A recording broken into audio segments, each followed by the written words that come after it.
Party ذرائع نے بتایا کہ مذاکراتی کمیٹی کے ساتھ بات چیت آگے نہ بڑھنے کی صورت میں سول نافرمانی کی کال دی جائے گی۔ بانی چیئرمین نے مذاکرات کے لیے عمر ایوب کی سربراہی میں 5 رکنی کمیٹی آپ کے علم ہے کہ تشکیل دی ہوئی ہے، اور اس میں مطالبہ یہ ہے کہ جناب 9 مئی اور سانحہ 26 نومبر پر جوڈیشل کمیشن قائم کرنے اور سیاسی قیدیوں کی رہائی، ان کے مطالبات رکھے گئے ہیں۔ تو اب اس سے تو تاثر یہ مل رہا ہے کہ عمران خان جو ہیں وہ شدید ناراض ہیں اپنی پارٹی لیڈرشپ سے۔ آپ کے پاس کیا اطلاع ہے کہ وہاں پر ملاقاتوں میں کیا چیزیں ہوتی رہی؟ میں ساتھ میں جو ہے وہ جی بالکل، اس میں جو ہمارے پاس اطلاع ہے وہ بھی تقریباً کچھ چیزیں تو اس میں ذکر کی ہیں زبیر علی خان، اور کچھ میں آپ کو بتاتا ہوں کہ جو وکلا سے آج عمران خان صاحب کی بات ہوئی، اور وہ شدید انہوں نے ویسے افسوس کا اظہار کیا پارٹی لیڈرشپ پر۔ ان کا یہ کہنا تھا کہ انہوں نے کہا کہ میں نے اخبار پڑھے ہیں تو اخبارات میں تو ایسے لگ رہا ہے کہ سب جو ہے وہ اوکے کی رپورٹ ہے، سب گڈی چل رہا ہے اور سب اوکے کی رپورٹ ہے اور سب خوشی خوشی رہ رہے ہیں۔ تو انہوں نے کہا کہ یہ میرے لیے حیران کن تھا، مطلب میں اخبار پہ اتنا یقین نہیں کرتا کہ اخبار والے بھی پتہ نہیں ساری باتیں سچی لکھتے ہیں یا نہیں لکھتے، لیکن جو کچھ میں نے پڑھا ہے اس سے مجھے یہ تاثر ملا ہے کہ سب جو ہے وہ ٹھیک ٹھیک چل رہا ہے۔ اور انہوں نے کہا کہ جس طرح معاملات باہر ان کو اس معاملے کو اٹھانا چاہیے تھا پارٹی لیڈرشپ کو، وہ انہوں نے نہیں اٹھایا، مطلب اس طرح کا رول انہوں نے کردار جو ہے وہ ادا نہیں کیا۔ اور جو مجھے کہا گیا کہ پارٹی کے لوگ مسنگ ہیں 200، جو عمر ایوب نے بھی بات کی، تو ان کے نام ان کو سامنے لانے چاہیے، ان کی جو ہے وہ سوشل میڈیا پہ جو اس پہ بات کرنی چاہیے کہ یہ لوگ جو ہے وہ مسنگ ہیں، یہ ان کی جانب سے آج جو کہا گیا۔ اس کے علاوہ جو ایک تو پارٹی کے حوالے سے انہوں نے بات کی تھی، اور دوسری بات جو فیض حمید ہے کہ 9 مئی میں انہوں نے کہا کہ اگر فیض حمید کو رکھنا ہے تو پہلی تو انہوں نے مطلب یہ بات کی وکلا سے کہ وہ ٹاپ سٹی والا شاید معاملہ ہے، تو جب ان کو یہ کہا گیا کہ اس پریس ریلیز میں 9 مئی کا بھی کہیں ذکر ہے، تو انہوں نے کہا کہ 9 مئی میں رکھنا ہے تو جنرل فیض اس کو باجوہ کو بھی رکھیں، کیونکہ جنرل فیض جب بھی مجھے ملتا تھا تو وہ ملنے کے لیے آتا تھا تو باجوہ کو بتا کے اور مل کے جاتا تھا، تو باجوہ کے پاس جاتا تھا، تو باجوہ کے بغیر تو کچھ بھی نہیں ہوتا۔ لیکن یہ پری 9 مئی کے واقعات کے متعلق ہے، یہ پری 9 مئی کے واقعات سے متعلق کی جو ہے وہ بات انہوں نے کی ہے۔ باقی جو سلمان احمد ہیں جو امریکہ میں ہیں، ان کے حوالے سے جب وکلا نے ان کو بتایا ہے کہ ان کی ٹویٹس ہیں کوئی بشرا بی بی کے حوالے سے، تو اس کو انہوں نے سخت ناراضگی کا بھی اظہار کیا، اور انہوں نے کہا کہ یہ بیہودہ باتیں وہ کر رہے ہیں، اس کی شرم آنی چاہیے تو اس قسم کی وہ باتیں بشرا بی بی کے حوالے سے اور اس قسم کی باتیں جو ہے وہ کر رہے ہیں۔ یہ ہے سارا معاملہ جو عمران خان صاحب نے۔ اس کا مطلب ہم کیا سمجھیں کہ یہ جو پہلے بات چل رہی تھی کہ پریکٹیکلی جو ہے وہ تمام تر اختیارات پارٹی چیئرمین بیرسٹر گوہر جو ہیں ان سے لے لیے گئے ہیں، اب وہ صرف شاید نام کے چیئرمین بچ گئے ہیں، سیاسی حکمت عملی، سیاسی فیصلہ سازی، پالیسی سازی، اس کو ایگزیکیوٹ کرنا، یہ تمام معاملات اب ان سے نکال کر عمر ایوب کے ہاتھ میں دے دیے ہیں، اور یہ جو 5 رکنی کمیٹی ہے مذاکرات والی، تو یہ از دیٹ فائنل ناؤ؟ کیا نہیں، انہوں نے یہ بھی کہا کہ مذاکرات کے لیے کمیٹی میں نے بنائی ہوئی ہے، مذاکرات وہ کریں، لیکن اس کا مطلب یہ نہیں ہے کہ جو ہوا ہے اس پہ خاموش ہو جائیں، بس ٹھیک ہے جی جو ہو گیا، اور جس طرح انہوں نے پارلیمنٹ کے فلور پر جس طرح اس معاملے کو اٹھانا چاہیے تھا اس طرح انہوں نے نہیں اٹھایا، یہ بھی بات انہوں نے کی۔ یقیناً انہوں نے کل جو کچھ پارلیمنٹ کے ہوا تقاریر ہوئی وہ اخبارات میں انہوں نے پڑھ کر یہ جو ہے وہ سٹیٹمنٹ دیا ہے، اور مجھے ایسے لگتا ہے کہ کیونکہ پارٹی کی جو باہر لیڈرشپ ہے وہ 24 نومبر احتجاج کے حوالے سے بھی ان کی رائے مختلف تھی، اور ان کی رائے میں یہ تھا کہ سنجانی رک جاتے ہیں، کچھ چیزیں ایسی ہم مذاکرات چل رہے ہیں آگے بڑھتے جائیں۔ اسی طرح سول نافرمانی پہ بھی ان کی رائے اس قسم کی ہے، کیونکہ جو گورنمنٹ ہے وہ کہتی ہے جی غیر مشروط مذاکرات ہونے چاہیے، مشروط مذاکرات تو نہیں ہیں، جس طرح عمران خان صاحب نے کہا کہ ہمارے 2 ہی مطالبات ہیں، تو یہ تو پھر مشروط مذاکرات کی بات ہے۔ اور دوسری جانب جب سے یہ پی ٹی آئی گئی ہے گورنمنٹ سے بات کرنے کے لیے، تو ایسے تاثر مل رہا ہے جیسے گورنمنٹ پیچھے ہٹ رہی ہے کہ چلیں سوچتے ہیں دیکھتے ہیں 1-2 دن ٹھہر جائیں، مطلب اس طرح کی مطلب ایک تاثر ایسے مل رہا ہے۔ تو یہ بھی میرے خیال میں پی ٹی آئی کے لیے کوئی اچھا شگون نہیں ہے کہ اگر گورنمنٹ پیچھے ہٹتی جائے اور آپ آگے نہیں کریں مذاکرات ہمارے ساتھ، تو میرا خیال ہے عمران خان صاحب اس کے اوپر تو وہ صدیق جان کا ٹویٹ بڑا دلچسپ ہے جو آپ نے بتایا کہ اب پی ٹی آئی کی لیڈرشپ کو چاہیے کہ وہ جا کے وزیر اعظم ہاؤس کے سامنے لیٹ جائے کہیں کہ کریں جی مذاکرات، نہیں تو ہم یہیں پہ ہیں، جب تک مذاکرات نہیں ہوتے ہم یہاں سے نہیں اٹھیں گے۔ تو بنیادی طور کے اوپر جو چیزیں اب سامنے آ رہی ہیں، یہ مذاکرات والے معاملے کے اوپر بھی لگتا ہے کہ گیم جو ہے وہ پھنسی ہوئی ہے۔ پہلے حکومت کی طرف سے یہ خبریں پیڈل کروائی گئیں کہ تحریک انصاف کے ساتھ رابطہ ہو گیا ہے، مذاکرات بیک ڈور شروع ہو گئے ہیں، چیزیں آگے بڑھ رہی ہیں، اور پھر اسی کی تردید جو ہے وہ حکومت کی طرف سے کر دی گئی۔ اس کی کیا وجہ سمجھ آئی ہے کہ عطا تارڑ جو ہے اس کے بعد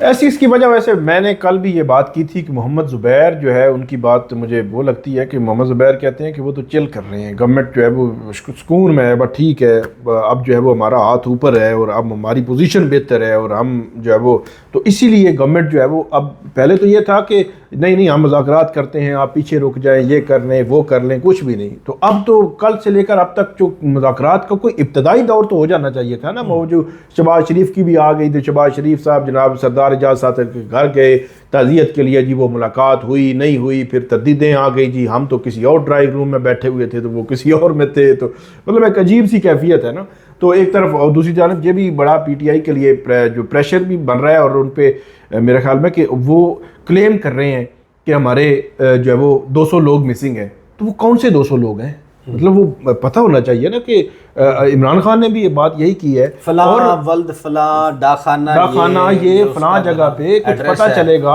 اور اس میں سے ضروری نہیں کہ 200 وہ جو کلیم کریں گے وہ 200 ہی ہوں گے، وہ کم بھی ہو سکتے ہیں۔ گورنمنٹ کہے کہ فلاں جگہ پہ یہ زخمی فلاں جگہ پہ ہے، یا فلاں جگہ پہ گرفتار ہے، یا فلاں جیل میں ہے، وہ کم بھی ہوں گے، لیکن کم سے کم وہ ایک پریس کانفرنس کے ذریعے وہ سامنے تو آنا چاہیے نا۔ مجھے یاد ہے پچھلی دفعہ بھی جب عمران خان صاحب وہاں پہ تھے، پچھلے 4-5 دن پہلے سماعت ہوئی تھی، اس وقت بھی انہوں نے اپنے وکلا کو کہا تھا کہ اس پر تو روزانہ کو پریس کانفرنس کرنی چاہیے، روزانہ بات کرنی چاہیے یہ وہ، لیکن ایسا تاثر پی ٹی آئی کی لیڈرشپ کی جانب سے نہیں سامنے آتا۔ تو یہ ایک پوزیشن ہو سکتی ہے کہ عمران خان جو سخت پوزیشن لے رہے ہیں اور جو پی ٹی آئی کی باہر کی لیڈرشپ سافٹ پوزیشن لے رہی ہے، تو یہ میرا خیال میں الٹیمیٹلی جو عمران خان صاحب کی بات مانی جانی ہے، تو یہ مذاکرات والا معاملہ پھر مجھے کہیں کھٹائی میں پڑتا نظر آ رہا ہے۔ کھٹائی میں پڑ سکتے ہیں۔ ٹورڈز دی اینڈ میں 2 چیزیں آپ کو بتا دوں بڑے امپورٹنٹ، کہ جو ایک تو انٹرنیشنل پریشر کے حوالے سے میں نے لاسٹ جو ویڈیو کی تھی اس کے اوپر میں نے اب کنفرمیشن، میرے ساتھ